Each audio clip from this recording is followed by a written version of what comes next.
Another episode of the Dynasty Gambit. We are back after a 1-week hiatus, mostly due to me. So sorry about that, everybody. But I'm back. So at Devin Deal on Twitter, Devin Deal, I'm your host, or co-host, if you will. Joined as always, we got Fantasy J77. Jay up in the top right corner. How you doing, buddy? Good, brother. Good, brother. I just had to run to the store for my wife, and over this past weekend, this trip we just took up to Kentucky, she decided to buy a brand new car. Well, in that car, unbeknownst to me, it has massaging seats. So she asked me to go to the store, and I was like, "Well, hell yeah, I'll go get a massage while I'm doing it." So I'm ready. I am ready. Please be a traffic jam. Please be a traffic jam. Please be a traffic jam. Absolutely. And special guest this week, Kyle is back on the podcast and hasn't been here all in season so far. So first time back now that I have kind of usurped the hosting duties from him. So how are you doing, Kyle? It's great to have you back, buddy. Yeah, great to be back. And yeah, the Bears overtook the Packers. I mean, I suppose right now they're tied for the division lead, but yes, you've done a great job. So kudos to you, Devin. Thanks for having me on. Well, thank you very much. And Brian is back in the bottom right-hand corner because we dropped him off there for a second, but he's back. How are you doing today, buddy? Oh, I'm good, Devin. I'll take partial blame. Even if you weren't having a procedure last Friday, I couldn't have made it either. So it's okay. Well, that makes me feel a little bit better then. So. All right, so let's go ahead and get into it. So first thing is first, let's talk about some news and notes just from the week, just kind of recap. I mean, we have about 2 weeks worth of information to recap here. So I'll just go ahead and throw it out over to Jay. What's something you want to hit on that's caught your eye in the last 2 weeks? Well, I guess the big thing for me was how at least for the fantasy side of things, the points just did not come this week. There was so many players threw up a dud, this past week. That was, I think, mostly was unexpected, especially from where it came from. Between the injuries and just not showing up, it was hard. It's hard to understand the fantasy points this past week. Kyle, what do you think?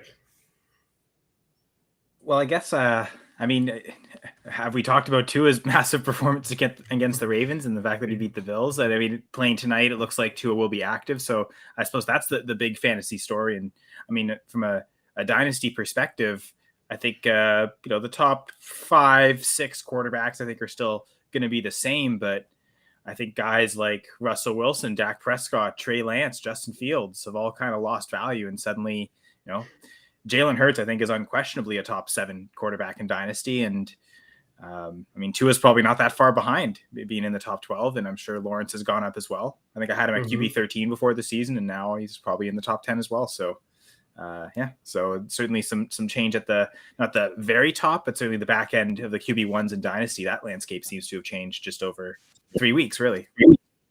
Yep. Definitely. Yep. So, Brian, how about yourself? You got anything you want to hit on here? I'm going to give a little sneak peek for some of my stuff later, but the running back injury landscape's kind of getting a little interesting with David Montgomery, Swift, possibly CMC looking a little shaky, and then not to change positions, but as I was jumping on board, it looks like Roto World or NBC Edge late this afternoon is mentioning Keenan Allen leaving practice early. So a lot of injuries to kind of keep an eye on. Yeah, it seemed like injuries just happened right off the get-go this year. It was like week 1, there was already like 5 people that were already hurting from training camp and everything like that. And I guess I'm going to keep it a little focused on my poor, pathetic Chicago Bears for my notes that basically if you have anyone on this team, you cannot start them. So it's kind of a huge, a lot of people had some high hopes for Mooney this year, Komet, Fields. So, in Dynasty, obviously you're not dropping these guys, but you cannot start one of these players right now. The only player you can start on the Bears is Montgomery, and he's hurt.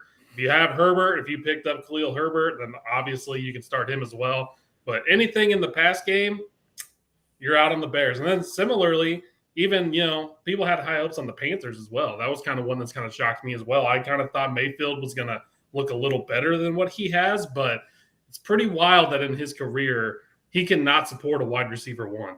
I mean, you give him OBJ, he doesn't support him. You give him DJM, you can't support him.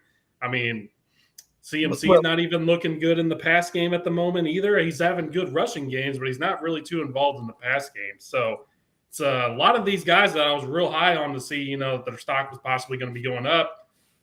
Not looking too good at the moment. Yeah, I don't think. To be fair, Baker Mayfield is what Baker Mayfield is, but I think DJ Moore is a wide receiver too. Anyway, I think we want him to be a wide receiver one, but I don't think he is a wide receiver one, to be quite honest. Right. We all kind of thought, it's hopefully going to be the quarterback upgrade that everyone has longed for. That's actually had a little piece of DJM, but doesn't look like Mayfield's that guy. He might end up getting benched for Darnold. He looks that bad. So, I know Darnold's on the IR right now, but he's getting ready to come off. So we'll see what happens there. But will PJ Walker get starts this year? Right. It's getting down to that. That's it's pretty disappointing for some of the things I was kind of keeping an eye on. So, all right. Well, now that we've kind of gave some news and notes there, if you will, for the last couple of weeks. I know we didn't hit on all that much, but we got a game tonight. So we got the Dolphins versus the Bengals at the Bengals. Bengals are repping their awesome all-white uniforms. I'm so pumped to see that thing. The field looks cool. The middle logo is all white and black out. So are the two end zones. So I think that's going to be super cool looking. But there's a lot of dynasty implications and just fantasy implications in this game in general. Tua just came out, is going to play in the game. So, Kyle, you have any thoughts about Tua? I know you were just talking about him a little bit on how much he's risen, but any more thoughts you want to share with us about?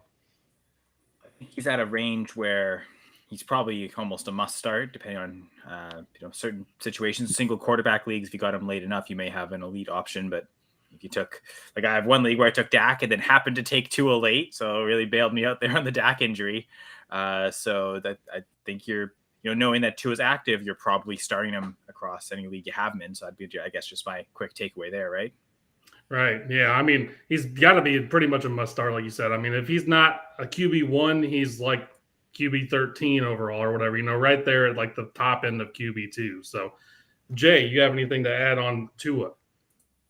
Yeah, I mean, whatever it's neck, his back, I don't know what the injury is. I mean, the Dolphins aren't really coming out and saying, they're saying it's his back. But I wish we had that Missy.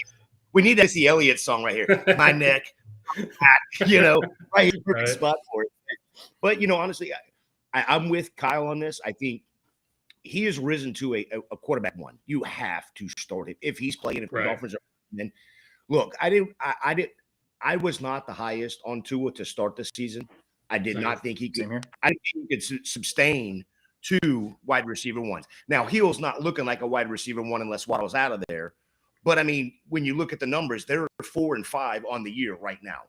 So Tua is doing something, So, like Kyle said, you have to start him,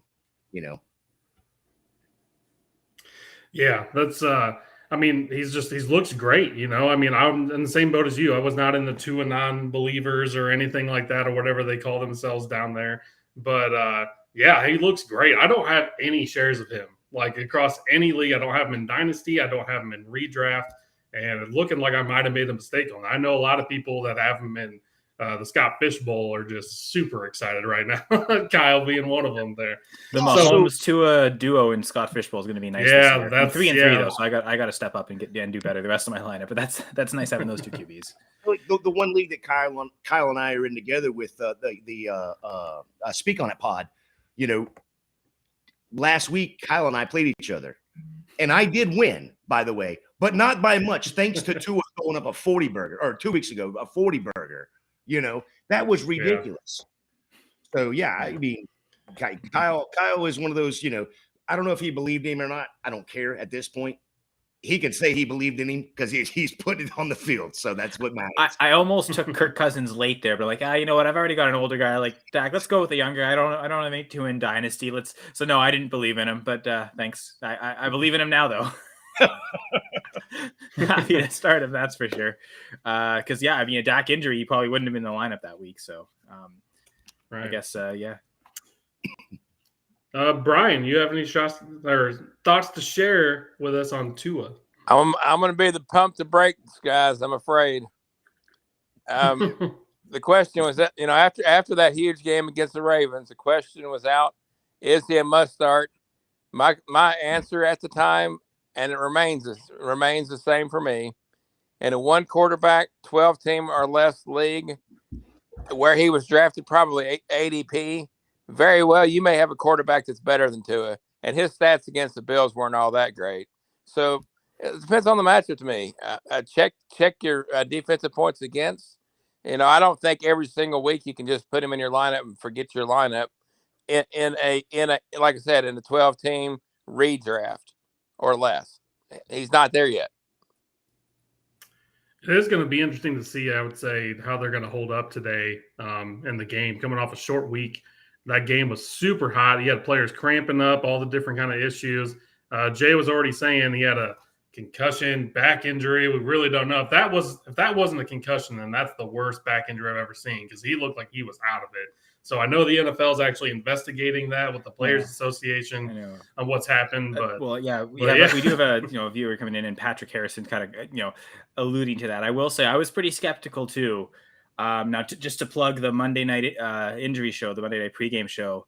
Dr. James Freddy, he did kind of give credence to why it could possibly be a back. So I'd suggest going back and listening to the whole episode, of course, and everything on Going for Two Live Network, but certainly that, and it makes a little more sense. I even just going back in my mind thinking about the play. Normally, a player who has a concussion, you see them kind of wobble side to side. This was almost like he was walking and then suddenly just couldn't walk anymore. Like his legs almost gave out more than anything. So I could kind of see the credence of what they're saying. And I know there was a lot of media that came out, like even like on Sunday after the game, before it, like even just like between games, before the 4, or for you, Devin, 3:00 games. And like there were some media people that were really kind of critical of the concussion protocol and kind of, I was almost joking if Teddy Bridgewater came in and looked better, because I think he could pass his incomplete. If he looked better, maybe it would have been a concussion and not a back injury. But right. maybe the Dolphins are correct here. So not to necessarily jump to conclusions, because like you said, we really don't know. Right. So Brian, let's pick your brain on some more things that do in tonight's game. So we got Bengals, Miami. What's some other things you're kind of on the lookout for besides Tua? Well, obviously you're going to look for a pretty explosive game, I think, tonight. I want to set a threshold for Tua in terms of success or not success. I'm going to throw out there 250 yards, 2 touchdowns or more as the threshold. I'm personally going under. How about y'all? I'm kind of leaning towards that it's going to be maybe closer to a shootout today. I mean, the Dolphins defense, I get they were going against the Bills. They have playmakers everywhere, but they were kind of giving up, a lot of big plays. I mean, they didn't give up the big play. They gave a lot of dink and dunking off, but the way with Tua's playing, I think Burrow kind of figured stuff out. The Jets will do that for you. But with him having his weapons there, I think that crowd's going to be electric there tonight for the whiteout. And I kind of think it's going to be more of a shootout game than it is going to be a low-scoring defensive game. I want to go back to something Gator was saying about such a hot long game and everyone be tired coming off the short week. The truth is the Bills offense spent a lot more time on the field, and I'm worried less about the Dolphins offense. I'm worried more about their defense. Meaning I think the Bengals are kind of going to be able to maybe score at will tonight, and on the necessity of having to keep up with that, I think the Dolphins. I think Tua is going to go over. I don't know that it's going to be a game you can really rely on the run game. And I think we're going to talk about the running backs a little bit, but yeah, I think I'd be more worried about their defense being too tired. Well, going off of what you're just saying right there, talking about the running backs, and like you just said, we're going to talk about them in a little bit. But I have a feeling that, like Devin was just saying, the Cincinnati Bengals are going to be able to pretty much, we think, move the ball at will. I think that's also going to have to include Mixon. And if it doesn't include Mixon, that Miami defense is not a bad defense. And if you don't have all your weapons on the field at the same time, they're going to be able to make you one-dimensional.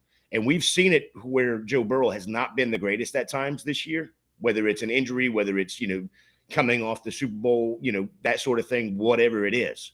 There is times where with a good defense, He's struggled a little bit. That offensive line has struggled quite a bit this year. Are they going to be able to keep him, standing upright? So, and Miami, I think Miami's front seven are pretty daggum good. Yeah, I agree with Jay on this one. We got a quote-unquote improved Bengals line. It's yet to flourish at this point in time, so we'll see.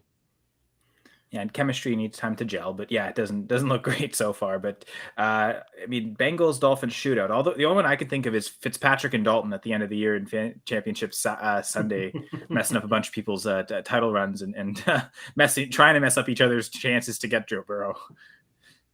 Yeah, yeah, and then it's gonna. We really need to see. Now, I know we've hinted that we're gonna start talking about some of the running backs here, but I know there's probably a little more to dissect over on the Dolphins side, but. I'll stick with the Bengals momentarily and just say Mixon has not looked great this year.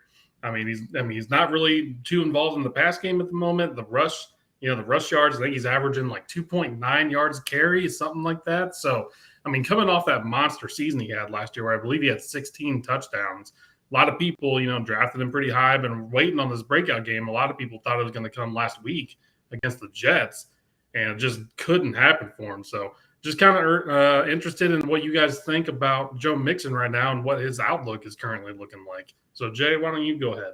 Well, I think it goes right back to what I just said, especially, in the passing game.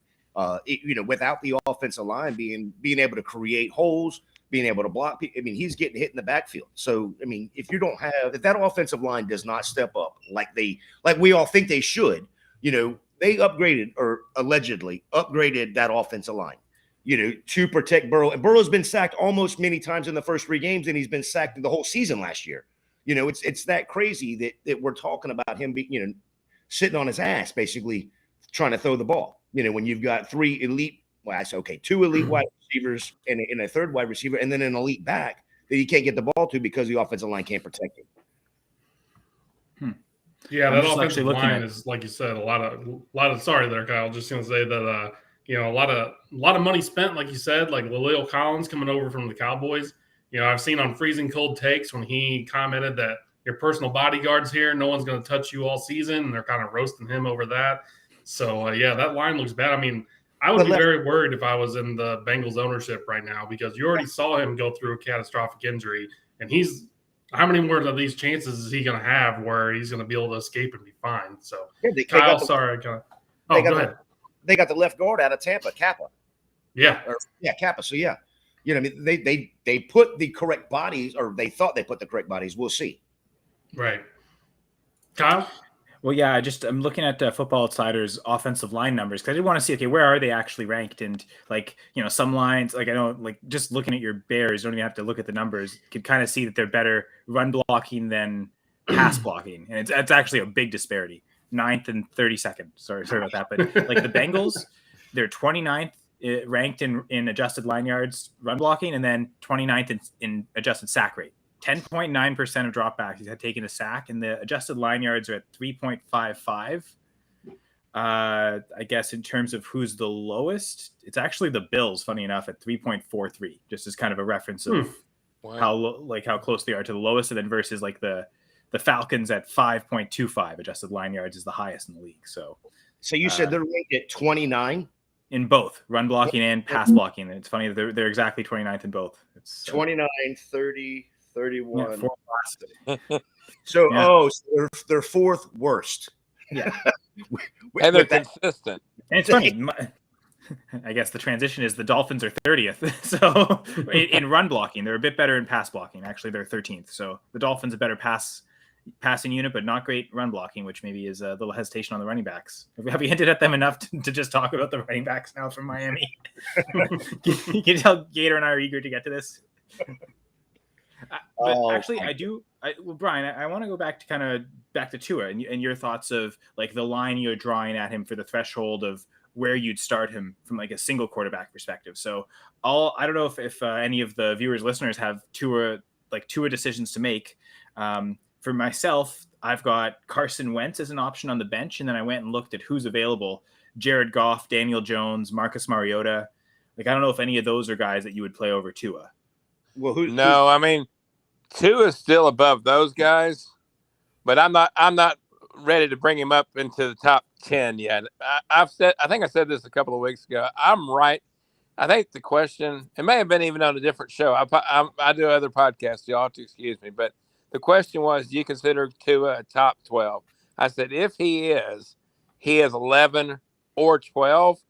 The guys you mentioned are just more like 15 to me and below. So I would start Tua over those guys, but I just don't think he's a slam dunk week to week. He'll have his great weeks, but then I think he'll be pedestrian other weeks as well. So I just don't think he's a slam dunk. All right, fair enough. Thanks for that. We got Patrick commenting here, said, wait, the Bears are top 10 in something? I'll freaking take it. Me too. Yeah, it's 4.79 adjusted line yards. So yeah, not to get too far off topic, but yeah, I was talking to Kyle the other day actually, and as a Bears fan, this is the most hollow 2-1 I've ever felt in my life after 3 games. So it's really hard to get excited when you look that bad. But without getting too far off topic here, what's everyone's opinions here on the running backs here? You know, we've had a couple different results in the first 2 weeks. You know, Mostert kind of looked like he was getting ready to take over that role. At least he was being more trusted about 2 weeks ago in that game. And then last week, Chase was the better option, you know. So I think personally for me, I think this is something you're going to kind of see all season long. You're going to be who's the hot hand, what's the situation they're in, if they need to have a pass guessing guy or not. So, Jay, what's your opinions on the current state of the running backs on the Dolphins? Well, I'm going to beat Kyle to the punch on this because I know he's going to brag in a minute. The same league we were talking about a minute ago that we are in. I have a couple running backs that, you know, I'm not real high on, but they are solid. You know, Aaron Jones and CEH. So they're solid. They've been solid. But I know I've also got bye weeks coming. So I reached out to the great Kyle and got yes, I am 3-0 and Kyle is 0-3 in this league. So I did it wrong anyway. Yeah. So complete opposite ends. Yeah, I reached out to Kyle, or posted a message that I wanted to looking for a running back, and Kyle was like, "Hey, Chase Edmonds is available." I'm like, "All right, well, shoot, it's better than nothing, right?" So I made a trade with Kyle. I think I'm going to end up losing the trade in the long run, but I think for this year, I'm going to end up, benefiting from it. So, which is all I wanted to do anyway. So I sent a second round pick next year and David Bell, right? Yeah, David Bell for Chase Edmonds. So I know I overpaid a little bit, but I'm going after the chip this year. So that's where that's at. I agree 100%. I think Chase Edmonds and Mostert, it's going to be, flip and flop. You're not going to be able to plug either one of them into your RB1 or RB2 spot. They're going to have to play on a flex position for you, in my opinion. You're going to get that boom week. You're going to get a bunch of bust weeks, but you're going to get a boom week here and there. And hopefully that boom week happens when you need it. I'm going to end up probably starting. I'm probably going to play Chase Edmonds this week because I just don't trust CEH against Tampa's defense, to be honest. In any other league, I would not be starting Edmonds this week. And part of my motivation too is I wasn't going to start him anyway. And as an 0-3 team that's actually pretty deep at running back, that means I probably should sell some running backs because, especially running backs that aren't making my lineup. So go down to the younger guys, Swift, Hall, Miles Sanders. Like I'll kind of hang on to some of those options, and then Edmonds seemed like the one to kind of maybe sell high off the 2 touchdown performance. So thanks, Skater. You're welcome, brother. And you're welcome. So, if he helps you win championship, then all the better for you. But I do wonder, like, back to both offensive lines, especially being bad at in the run blocking department. I wonder if it's a good game for the defensive lines to kind of keep the scoring lower. I know we've got another viewer here, Ben Parkinson, who's saying he believes both defenses are good, and we know the Dolphins a little healthier this week too. So he's seeing a lower scoring close game.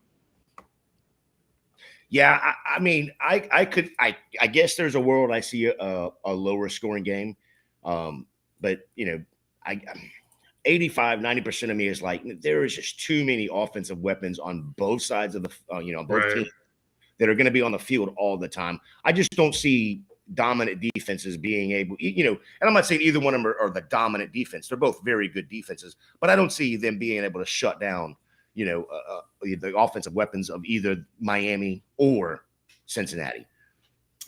Yeah, Miami's kind of struggled. I know they've been facing some elite quarterbacks. Lamar Jackson, You got Josh Allen that they faced, but they gave up a lot of points in both of those games, and I mean, we're coming off a season where, the Bengals went to the Super Bowl. So, I mean, they have an offense. I know they've been, not as electric as what we all expected them to be, but they're kind of figuring stuff out. So, I mean, the Dolphins, just like I said, a lot of factors coming in off that short week, everything like that. It could definitely be a defensive game. I'm not saying that it won't, but there's a lot of reason to think that maybe the Bengals are going to be able to move the ball a little bit on the Dolphins. So, Brian, before we move on to stock up, stock down, do you have any more comments just in general about the game tonight? I know there's a lot of electric receivers in this game, and we haven't even talked about any of them. So, all right, he is going to be right back. Electric receivers, and he put the shutdown corner and completely shut down the topic. Yeah, he was showing his move. He just juked right out of the screen right there. So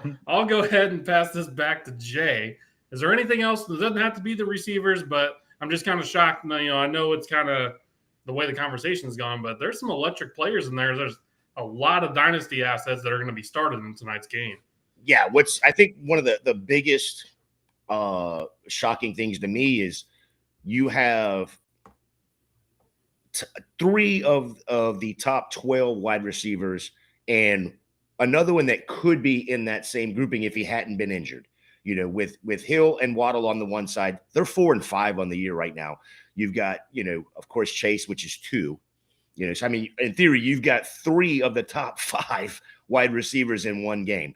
And then Higgins, who is, I think he's somewhere around wide receiver 30 on the year, but he could be, if he hadn't gotten injured, he could be up there in that top 10, top 12 as well. You'd be talking about 4 wide receivers, 2 quarterbacks that are both supporting 2 wide receiver ones on each team.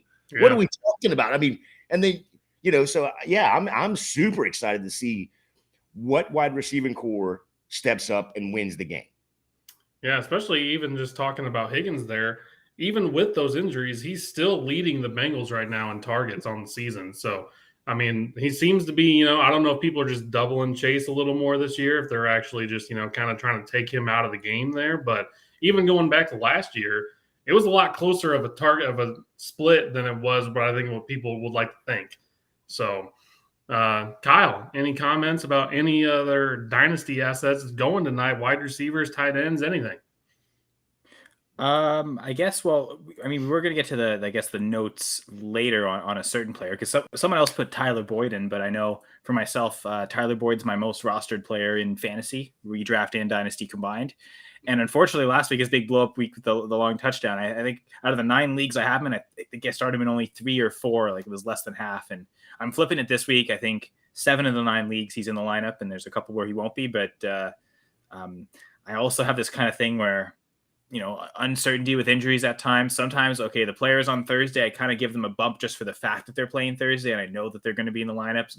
Something could happen between now and Sunday in other cases. So sometimes I just kind of default to that. So my kind of process going into a Thursday game, like on a Thursday, is I'll check every lineup, and all I'm looking for is the Thursday designation, and then kind of binarily decide, am I starting this player, yes or no, as opposed to kind of the broader decisions. Am I going to start him relative to the entire bench? In certain leagues, I'm not sure. Okay, I'll kind of dive deeper, but it's usually like with the Thursday players, it's very instinctive to me. It's either yes or no. So like a guy like Boyd on a Thursday, I'm going to just like push most of the chips in and very selective on which leagues I'm not starting him in. So that's just, I guess, my note for Boyd. And if anyone else has like certain players in fantasy where they have tons of rostership on, that's kind of how I decide. Okay, I kind of start there. Like, how many of those do I really want to start him in, and figure out which are the best leagues to start him in, or which are the leagues where I have the least amount of depth and I have no choice but to start him. So I don't know if that helps anyone process wise, but well, I think like you were just saying with Boyd, I think it's Boyd, Chase, and maybe the tight ends are really the only questions on whether you're starting him or not. You're starting Burrow, you're starting any of the wide receivers, Waddle, you're starting, Hill, you're starting Chase, you're starting Higgins. Boyd is a question if you want to start him or not. But other than that, I mean, you're starting on, and it doesn't matter whether it's a Thursday or a Sunday. In my mind anyway. These are plug and play guys.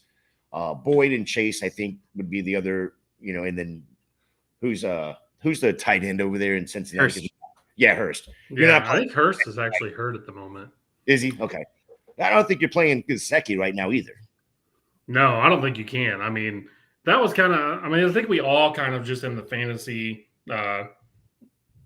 realm here, kind of, already had Gesicki down our list in general once Tyreek Hill signed there. We're like, okay, the targets aren't going to be there. He still might be involved, but best case scenario, he's probably the third option, but he's not really even been that. I mean, he's had a pretty decent game the other week where he had 4 catches, I think. But overall, he's not really too involved in the offense. And they were even saying there was rumblings that they were trying to trade him in the preseason just because it doesn't really fit their scheme. So it's really hard to trust him. I mean, you could do worse at the position, but you could also do a lot better. Yeah, I always like to kind of just look at targets for tight ends more than anything else.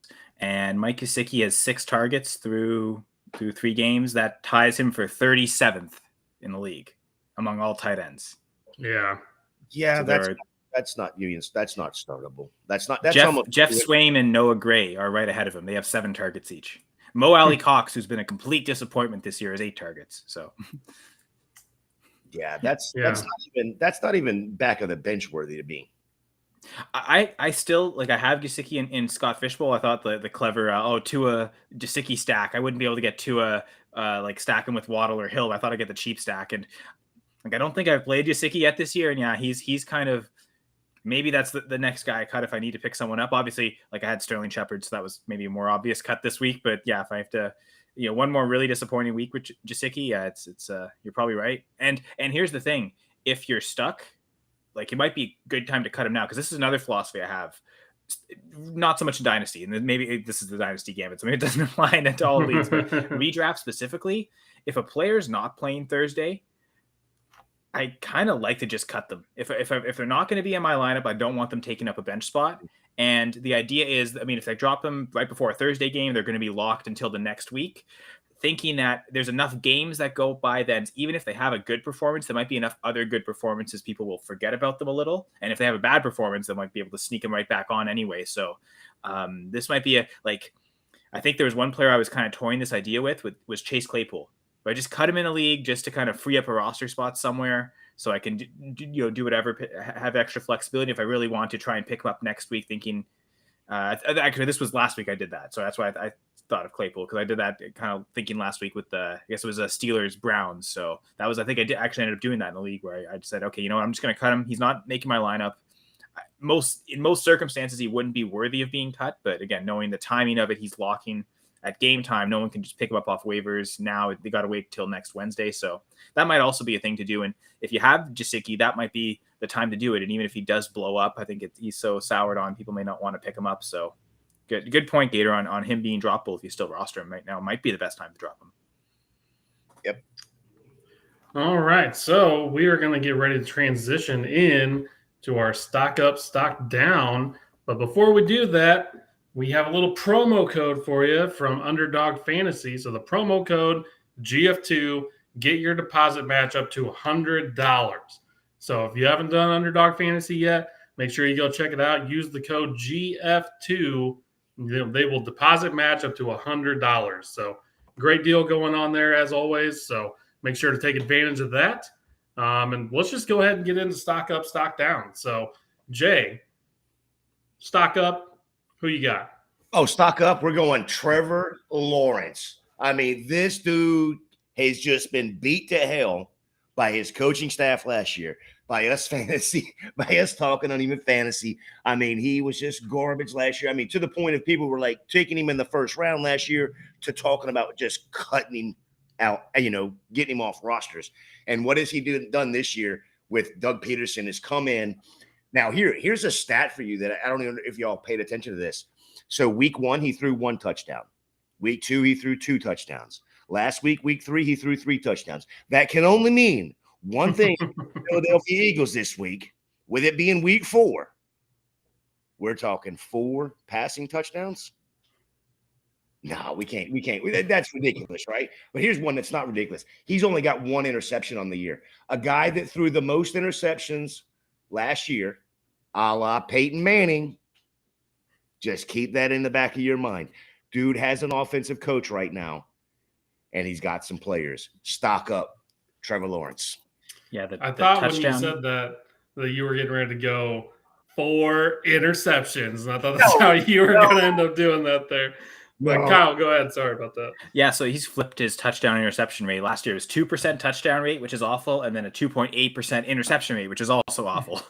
You definitely love the touchdown rate to be higher than the interception rate. Like even Winston at his worst with all those interceptions, I think his touchdown rate was still better than his INT rate. So that was just an awful rookie season from Lawrence. And 5.4 touchdown rate now through three games, 0.9 interception rate. So yeah, it's definitely flipped. I expect there's probably a medium there, although 5.4% isn't outrageous from a touchdown rate. So that's something he can probably sustain all season is at kind of that rate. And if he scores 4 next week, that should go up even further. If he scores 4 next week, y'all are buying me dinner. Well, is it going to be a Russ Wilson cooked dinner? I think you'd rather just eat crackers instead. Get that Danger Witch from Subway. I'll get you one of those. Yeah. Oh God. Hey, you know what? They just made the greatest commercial of all time. I was going to say even some Dynasty show right now is talking about it. So kudos to Subway. They got it. Brilliant. That's all I have to say about that. I saw someone tweeted that it seemed like he had someone chained up in a chair, and that's how he was talking to him. And now that's all I see when I actually see that now. So that's pretty good. But Broncos I'm country, actually. let's eat. So my favorite one for that is Broncos country. We're stalled, or Broncos country. We're hitchhiking. Yeah. So I'm going to go ahead and do stock up, and I am going to do same team, Christian Kirk. I don't think we've talked about him yet. We have that kind of hiatus going on. I think it's pretty clear his stock's been going up for a while. We just haven't had the chance to talk about it. But for someone that I was not very impressed with, I liked him out of college, went to the Cardinals, was a colossal disappointment there. I actually dropped him off dynasty teams, all that type of good stuff, and just kind of thought best case scenario, he could maybe have 1,000-yard season, maybe like a Darnell Mooney type. You know what I mean? He's not going to blow the doors off, but he'll have a decent season. But so far, he's blowing that out of the water, especially in a PPR league. He has a lot of catches, making a lot of plays, and Trevor Lawrence seemingly has his trust. So, I think the window now, if you're trying to buy him, is probably gone. You're not going to get a good price anymore. People are going to be selling him pretty high. But I think it's pretty hard to argue stock up at the moment. So how about you guys? What are your takes on Christian Kirk there, Kyle? It's funny. I thought I was listening to a podcast today. Someone suggested, could you trade Christian Kirk to get Deebo Samuel? And I'm thinking, okay, looking at my dynasty, I have one share of each, and it's the same league, so I guess I can't do that one. And it's a good contending team, so that's nice. It was an auction league, and I got both really cheap last year, and it's nice to kind of reap those rewards. It's good to have kind of cheap ways to get productive depth at wide receiver. I've kind of flipped a little bit. I still believe in the elite running backs early, but I kind of want to, especially in PPR leagues, want to flex as many wide receivers as possible. So guys like Kirk are really useful for that because they're likely not a team's number 1, number 2, maybe even number 3 receiver in terms of value, who they drafted when it comes to startups or even redraft leagues. So have the ability to probably kind of flex him every week and as a pseudo extra wide receiver spot. Yeah, for someone that most people were getting and redrafted 8th, 9th, 10th round, somewhere in there. You're getting all your money's worth on that front. So Dynasty, if you believed in him early and you traded, and you probably got a pretty good deal on him, you're probably laughing all the way to the bank right now. So Yep. Kyle, how about a stock up for you? So I think Clyde Edwards-Helaire, and this has kind of been over the course of maybe not stock back all the way up to where it was in rookie draft season for him back in 2020, but I think certainly over what the perception was this year. During, in the dreads of training camp, there was talk, is Ronald Jones ahead of him? Is Isaiah Pacheco ahead of him? And McKinnon and Pacheco have gotten work, and Ronald Jones has been inactive every game, so that was clearly not it. But Clyde Edwards-Helaire has gotten double-digit touches every game. Even last week, where he had 0 rushing yards on 6 or 7 carries, they made up for him with a season-high 5 targets, 5 receptions. So it seems like if he's struggling in one facet, they'll make sure he does well in the other facet. And the week 1, I think he only had 1 target, but he was also doing better on the ground, and that was a complete blowout anyway. So he kind of, benched the starters in the 4th quarter anyway. So I like Edwards-Helaire's usage, and I know I hear him as a common sell high candidate, and I don't know. I like that he may not ever get 20 touches a game. And he may not ever be a full true workhorse that we've seen, like say a Jonathan Taylor, who some people may have drafted him ahead of in rookie drafts.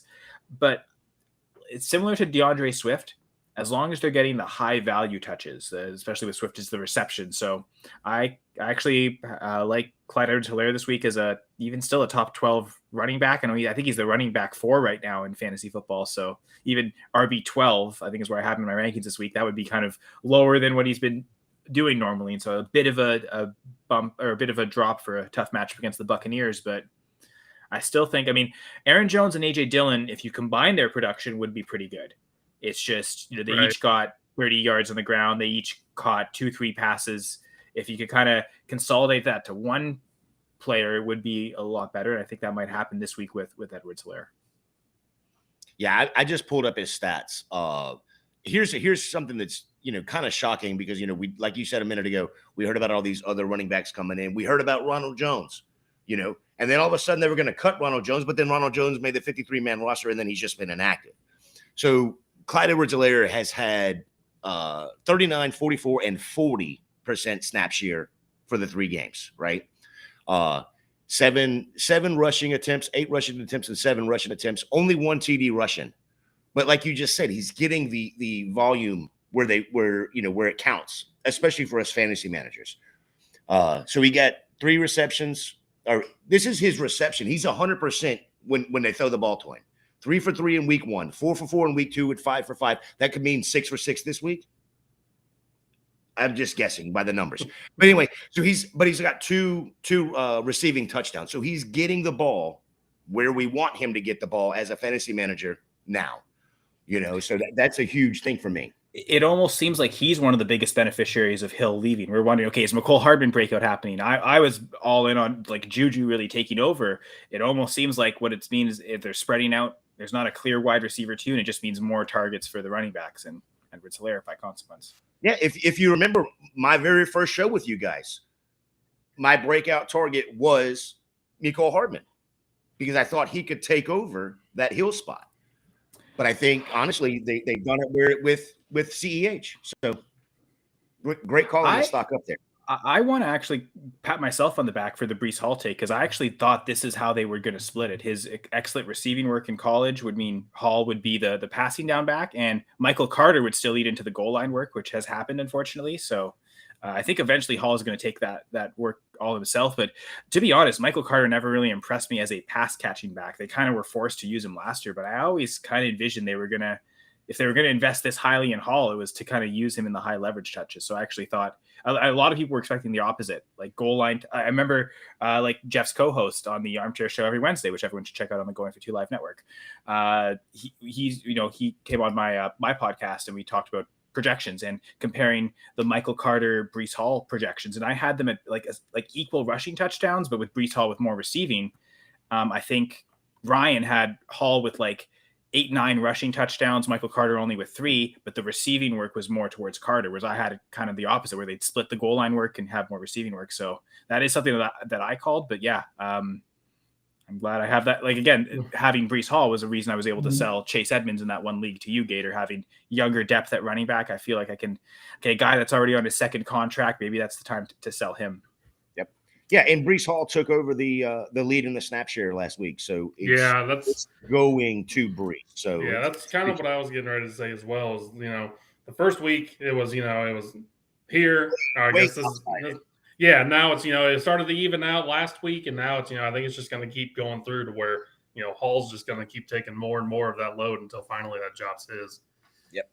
So Gator, how about we got about a little over 15 minutes left or so, so let's hit up some stock down. So who's a stock down for you?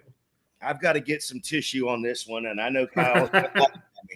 But Devontae Adams, what are we doing? Come on, 17 targets week 1, and we're off and running. Week 2, he looked great week 1. Yeah, week 2 and week 3, we're sitting there with 17 total targets in 2 weeks. Come on, you're killing me. You're killing my teams. You got to get the ball in his hands. So yeah, stock down on Devontae Adams. It's not going to stay down. It's not staying down. It's just for the week. I like that as a choice there. I mean, like you said, brighter things are ahead. He's still going to bounce back. He has a good quarterback. He's too good of a receiver. I mean, he still has all the moves out there. You can see him. He's still getting open. He's just not getting the ball. So I agree with you. Definitely a stock down for the moment. But yeah, I think he's probably going to pan out a little bit better, hopefully here in the next few weeks. But like you said, not too much down, but like I kind of look at it as, if we're especially with rankings, if we were to do a startup right now, mid-season startup, he's probably still going as a top 12 wide receiver. Whereas before the season started, he was probably going to be still like wide receiver 5 and 6 in a dynasty startup. Now he might be wide receiver 11, 12. Mm-hmm. So right. it's you're still going to start him every week, I think. Now I just want to just point out one thing that I just kind of discovered. So I heard this on the podcast, at least the first part of this, and it relates to a game tonight. 2 undefeated teams, right? Dolphins, Eagles, what do they both do in common this year? They went out and traded for wide receivers, and that's really helped those offensive games. And A.J. Brown with the Eagles, Tyreek Hill with the Dolphins. The Raiders did the same thing, and they're the only 0-3 team. So what's the problem there?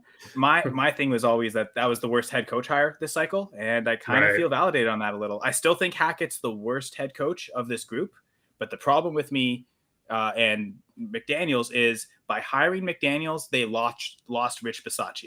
He thought he had earned the right to be a head coach. He wasn't going to – I think he may have more faith in Matt LaFleur because he's doing the same job he did last year. Okay, I'm going to go be special teams coordinator for someone else that maybe believes in me more, gives me more – like I know he's gotten some say with the Packers in terms of personnel decisions, which you hear head coaches get, not usually special teams coordinators. Like he's had kind of like back end of the roster, like who are those key special teamers? He's had really good big input there. So they've given him kind of special teams coordinator plus duties.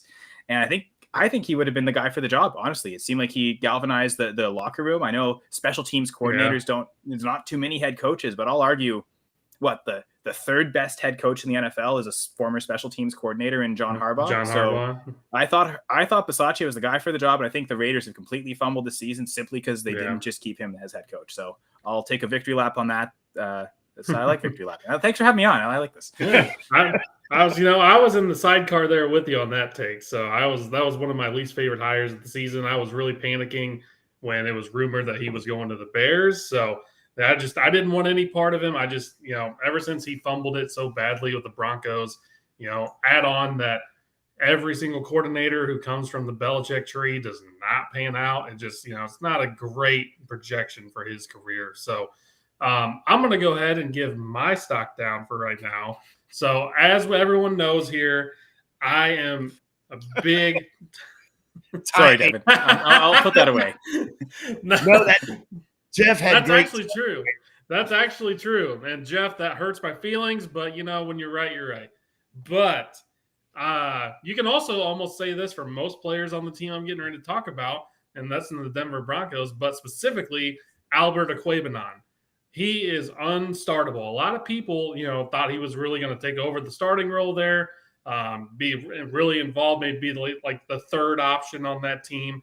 But check out the snap share trend. So week 1, 67%, 6 targets, 5 catches. Okay, we're off and rolling. Everyone's thinking, okay, here it goes. Next week, goes down from 67% to 53%. 2 targets, no catches. Not great. Not what we're looking for. Like I said, the Broncos have been struggling. But now take it back to last week, down from 53% to 32%. So every single week, his target snaps have gone down, or his snap share has gone down. He just is not involved in this offense. For someone that, I thought could have been a borderline tight end 1, tight end 12, tight end 10, somewhere in there, not, a world beater, but someone you could rely on every week. He cannot be relied on right now, and he's borderline droppable to me at this point. It'd be poor manager has to decide between Albert Aquabanon and Mike Gesicki every week. Get rid of both and pick up Ty Conklin, who for somehow is tied with Travis Kelce for third in tight ends in targets. So Ty Conklin's the guy. I did that in a few Albert O teams. I went and that I had picked up Ty Conklin, as many of them as I could, and I think I started Conklin over Aquabanon like 3 out of 4 leagues, and I wish I would have done it in the 4th. Yeah, we got Breedlove Gaming here saying they literally run 4 tight end personnel. King looks better than Albert O, which is true. I mean, it's almost like the Seahawks as well. Not to like switch topic too much here, but they're using every tight end that's on their roster. And there's, when you trade for Fant and then when you promote Albert O seemingly, to be the starter, you just think that, that marriage was going to work out. And so far for both those teams, you can't rely on any tight end on either of those teams right now. Yeah, and like Jeff was just asking who the rookie tight end is, Dolchit. I think he's been injured, so yeah, he's on IR right now. Yeah, once he gets back, I mean they'll at least have a tight end. But I mean, I hate to keep tooting my own horn, but since Kyle's doing it, I'll do it. I've said this thing about the Denver offense this year since they started this. I just didn't see it gelling right away, and it hasn't. It hasn't gelled for any of them. And I know they've had some injuries. New quarterback, new coaching, new scheme, all that kind of good stuff. It like Kyle said earlier on some other stuff, it does take time to gel. But it's Russell Wilson. Right. And we're going to put you on this pedestal. Well, you got to fall off that pedestal when you don't, achieve what we expect you to achieve. Right. So Kyle, let's go over to you for another stock down. Actually, Aquabanon was going to be my stock down. So just looking at our show sheet, I noticed Terrell Henderson. I don't know, am I stealing that from one of you guys? I didn't put it on there. Nope. Yeah, that might be Brian. So we'll give Brian some representation and go with Terrell Henderson. I'm just going to read what his notes. He was at 82% of the snaps in 13 carries. I would imagine that was week 1. And I guess Henderson since then has had 14 carries total each of the last 2 games, 50% of the snaps. Meanwhile, Akers is basically doubling his opportunities up. So it really did seem like it was just maybe a slow game for Akers against the Bills, especially that defense. You maybe do want the pass catching back more. Just like such a good pass rush, you want to just dump off every time. And yeah, it is victory lap Thursday. Hey, it's week 3. We're allowed to do it, right? Or it's week 4. Almost a month in. But yeah, so I do agree with man. The time to sell Terrell Henderson would have been after week 1, right? Like it seems like that was should have sold high right there, and maybe too late now. Yeah, I think we got really as a community we got really upset and pissed off that Akers did not show up in week 1. And I don't know if that was the plan. It very possibly was. There was rumors afterwards that was the plan, that they weren't going to. And then, of course, it comes out that he missed a blocking assignment. So, McVay sat him, whoever, whatever it is. They've given him the opportunity, and he's actually taken the ball and taken off with it. So props to Akers for that. But Terrell Henderson had his chance. Yeah. Yeah, the whole Akers thing, it's crazy when you just juxtaposition that against James Robinson coming off the injury actually later. You know what I mean? I think he tore that. It was either week 16 or 17 last year. Akers tore his preseason. So it's crazy how much more electric. I thought like James Robinson, if you want to do a little stock up right here, he's one of the biggest ones out there right now because, I literally took him in one of my drafts with my last pick. And now he's like easily my RB2, possibly RB1. It's wild how, that's one of those injuries we've never, everyone was so interested in all of these Achilles injuries. It was really going to be a case study of these guys are so young. Are they going to be able to bounce back? And you're kind of seeing one really struggle with Akers where, he still kind of looks sluggish. He doesn't have that explosiveness that he once had. But, he's starting to seemingly every week maybe turn it up a little bit. But James Robinson is just from the word go, even when the first report came out this preseason that, he's not going to miss a game. Like, he looks fine. He's not going to be on the PUP list. I was like, there's no way. He tore that thing in week 16, and then he's coming out here and he has the most touchdowns in the league right now as a running back. He's the only player in the NFL right now who has scored a rushing touchdown every week of the year, at least running back. I don't know. Lamar Jackson I'm not sure about that. But at least as far as running backs go, he's the only running back who's scored every single week. So it's been crazy impressive to see that, like you said, compared to Akers there, it just, it's wild, the 2 different injuries, how they're affecting them. Yeah, it's been awesome to watch him do it. I hate it for some of my ETN shares, to be quite honest, but, it's awesome to watch him do it and do it from basically, like you said, basically week 1, he's done it. Yeah. And so it looks like we got a little comment here from we got a comment here from Breed Well, Love it Gaming. is less voluminous than the last comment I had on this feed for him, so you're right. So Kamara, thoughts? I'm kind of in panic mode. Kyle, what's your thoughts on Kamara right now?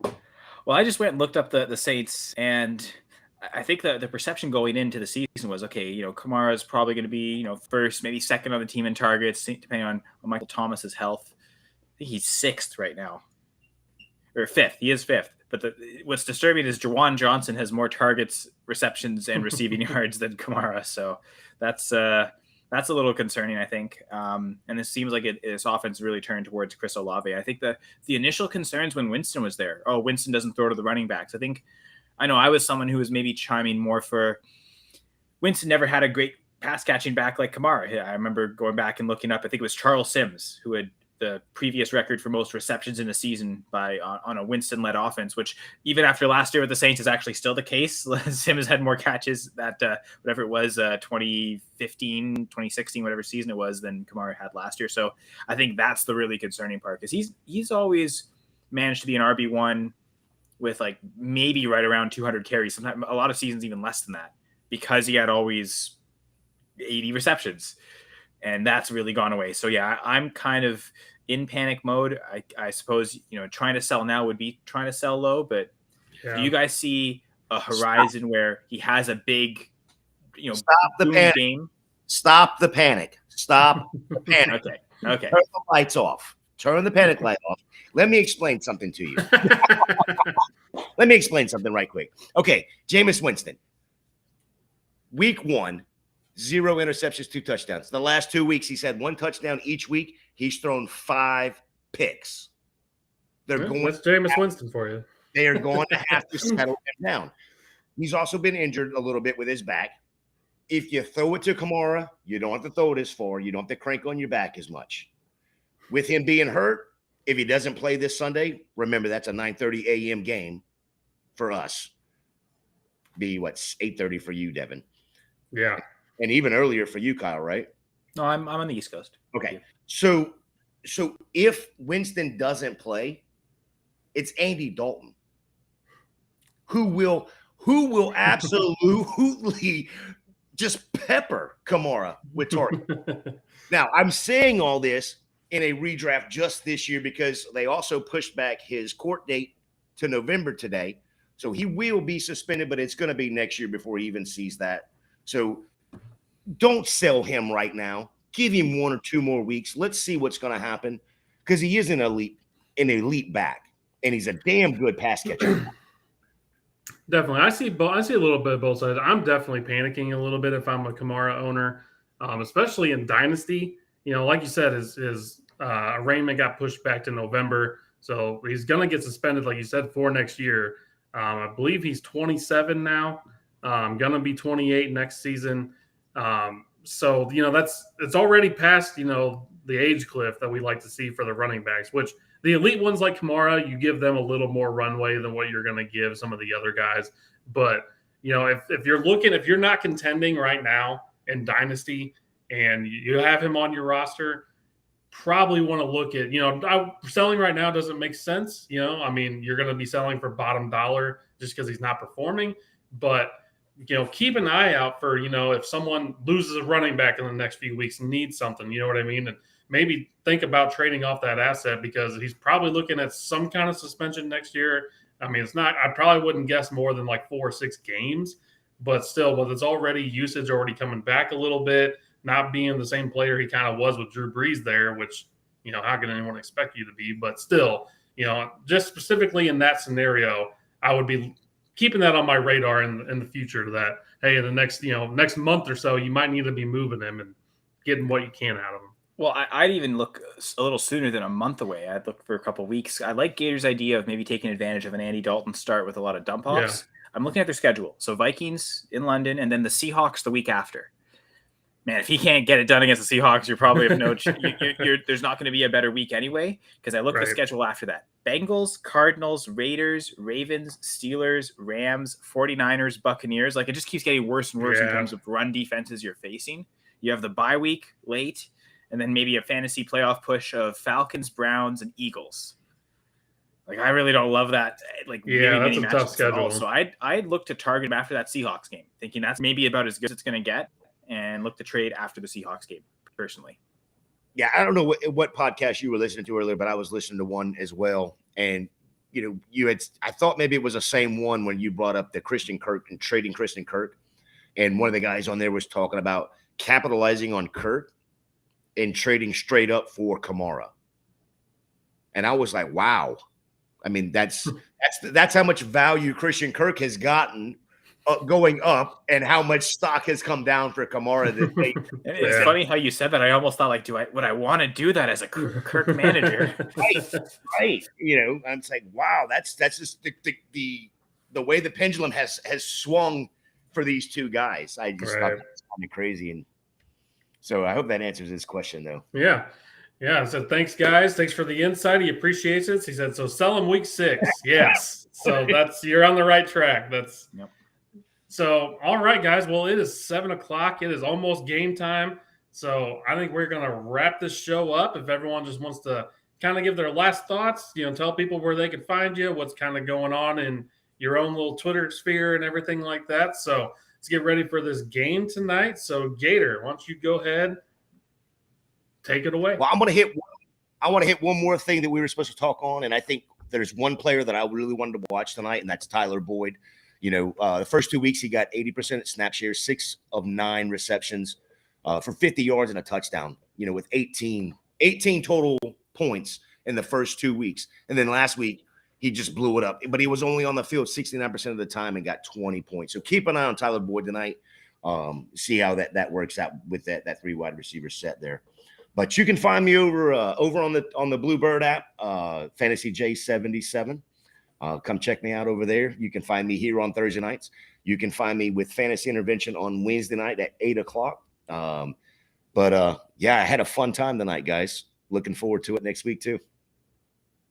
Definitely. And Kyle, how about you? Well, again, thanks for inviting me on. Always a blast to rejoin the Gambit. And I guess my player to watch that I shared was also on the Bengals. And this might kind of relate to an earlier conversation about tight ends. If you're kind of worried on Albert Aquabanon or Mike Gesicki and you need to kind of look for another option, I like Hayden Hurst. Now, a little risky. He is, I looked, he was 11th in targets for tight ends. So in theory, is good enough to be a starter most weeks. But he only had 2 targets last week. And now it's wondering, was it maybe more the T. Higgins concussion concerns really early on week 1 that led to a lot of targets. So I'm going to look for tonight. Seems like Higgins is healthy. I know Hurst himself was dealing with an injury, but he is active.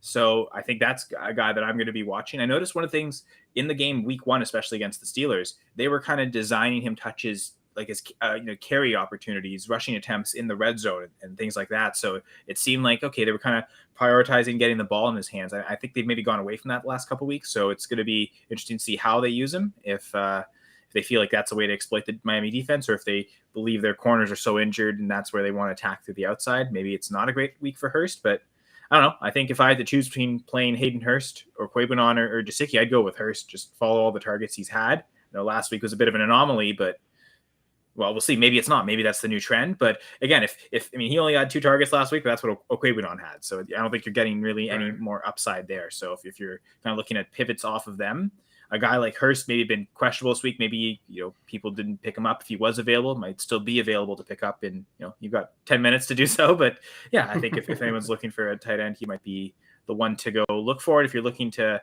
interact more with me, you can follow me on Twitter at Senra Says. As part of the Going for 2 Live network, I do the Monday night pregame show, co-host that with Gladys, the B-League Says, and the Fantasy Sports Doc, Dr. James Ferretti. We go live every Monday at 7 p.m. Eastern, a little bit like this show, kind of just setting up a primetime game. And we talk a lot about injuries, and that having Doc on is a big key to that. The injuries that happen Sunday, the early information that comes out.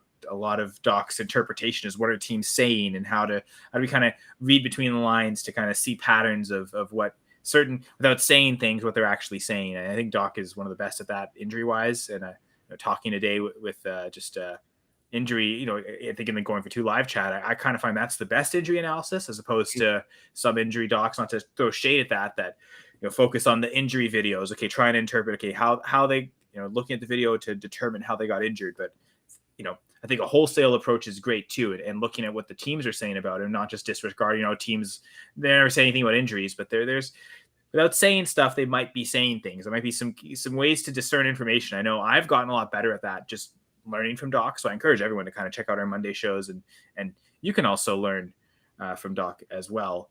I think I've also, outside of going for two, I co-host the Full Press Fantasy Pod, Full Press Packers Pod as well. Dropped a couple episodes this week. It's really exciting, fun times on those. So appreciate everyone for checking it out, and go to goingfor2.com for all sorts of great stuff, including a CFL DFS article that I write every week. I got it in there.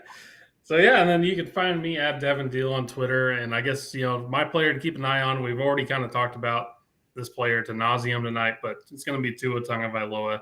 Just to see if he keeps taking that step. It's not a gimme defense that he's going to, just easily be able to put numbers on. But, if he can go toe-to-toe with Joe Burrow and come out possibly with a win here, that's going to be a pretty impressive start to his season. I think he's 9-1 his last 10 games, and he's got some pretty impressive wins over his quarterbacks here. So that's who I'm keeping my eye on for tonight. Like I said, we've already talked plenty on Tua tonight, so I didn't want to take up too much time. But before we do go, I do want to go around and see what's everyone's prediction for the game tonight. So, Gator, final score, what we got? I knew you were going to come to me first. I'm going to go 31-27. No, I nice. tell you. Shootout. Now you're going to want me to tell you who's going to win too. I'm just Now I'm going to say 21-37 Miami. They go to 4-0. Kyle, what do you got? Yeah, I'm going to go. I'm just kind of looking at the line right now, trying to discern. I kind of mentioned it earlier. I think that the Dolphins defense tired. I'm going to go with the Bengals to win. They're 4-point favorites. I think they're going to go above that. So I'm going to give them, we'll say 28-20 Bengals. Well, me and you are just about in lockstep here, because I am also picking the Bengals, and I was going to go 28-21. So we'll see what ends up happening there. Maybe there's a missed extra point. Maybe they actually make the extra point. We'll see if that happens or not. But, yeah, I agree. I think Bengals are taking this one. I think they're just the more rested team. I think that game, I can't whatever you want to say here, overstate how bad that game was last week for those guys, playing in that 100-some degree heat. Players were cramping up. So I guess although it's probably I good love the original architecture of the Dolphins stadium that just conveniently keeps the Dolphins sideline in the shade during the 1 o'clock period and not the opposing sideline. That's the brilliance there in architecture. So did you see all the Bills fans that were like, we need to contact OSHA over this because they weren't allowed shade, and like when they come to see us in the winter, take away the heaters. Yeah, we can't give them heated benches and all this stuff. And they was just like literally bringing OSHA into it. I was like, all right, guys, like, let's calm down a little bit. But yeah, you can also design a stadium that shades the one area and keeps the other in sunlight. Like that is possible to do. Clearly, right? Just did it. And the Bills, the Bills are getting ready to build a brand new stadium, so they can put some of that in there. You could be like Jerry World down here in Dallas, where if you're going one direction at 4:30, you're blinded by light and can't see anything. So, if you know anything about the South, even in college, we do. That's how we build stadiums. We build stadiums around the sun. Whatever. So if you ever listen to a local broadcast for a Southern game, whether it's SEC, ACC, or NFL, whenever somebody's talking about an end zone, it's always the north end zone, always the south end zone. So the home team is always on the western side of the field. Well, I'm going to go back to CFL again. You got me to talk about it, but like some CFL stadiums, especially around bodies of water, are kind of designed to.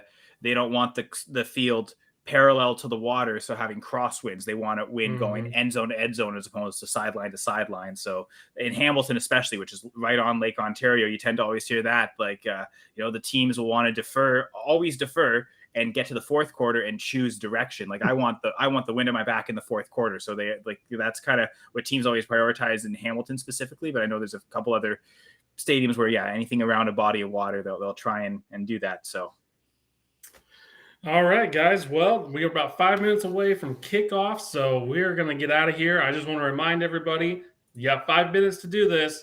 If you do have players going tonight, put them in your flex. Give yourself the most, or put them actually in the position they're supposed to be in. Leave your flex open. I'm sorry about that. Yes. See, I'm getting tongue-tied. I'm saying the wrong stuff here. It's, I don't know what's going on with me tonight. But make sure you put them in their positions. Leave your flex open. Give yourself the most flexibility for Sunday, for injuries, everything like that. So for Kyle, Gator, and Brian, I'm Devin. Thanks, everybody, for joining the Dynasty Gambit on the Going for Two Network.